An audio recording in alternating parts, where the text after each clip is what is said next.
RTI Live News. Ask for right.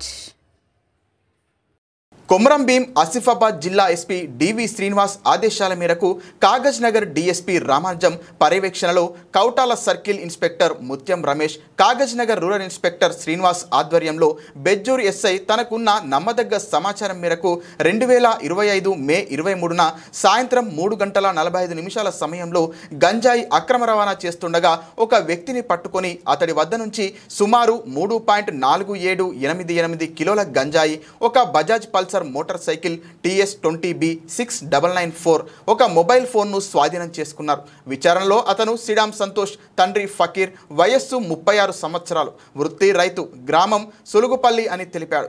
అతను మహారాష్ట్రకి చెందిన ఒక వ్యక్తి నుండి గంజాయి తీసుకొని మంచిర్యాల జిల్లాలోని మరొక వ్యక్తికి డెలివరీ చేయాలని వచ్చినట్లు తెలిపాడు. అందుకు ప్రతిఫలంగా 10,000 రూపాయలు ఇవ్వనున్నట్టు చెప్పాడు. ఈ గంజాయి మొత్తం బరువు 3.47 కిలోలు, విలువ సుమారు 86,970లుగా అంచనా వేయబడింది. అతని వద్ద నుండి స్వాధీనం చేసుకున్న మోటార్ సైకిల్ విలువ సుమారు 25,000 రూపాయలు.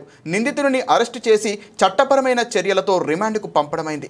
గంజాయి లేదా ఇతర మత్తు పదార్థాల వినియోగం, అమ్మకం, రవాణా చట్టపరంగా నేరం. ఎవరైనా ఇటువంటి కార్యకలాపాలలో పాల్గొనగల సమాచారం ఉంటే వెంటనే పోలీసులకు తెలియజేయగలరు. ఈ సమాచారం గోప్యంగా ఉంచబడుతోంది అని ఎస్ఐ కొట్టే ప్రవీణ్ కుమార్ తెలిపారు.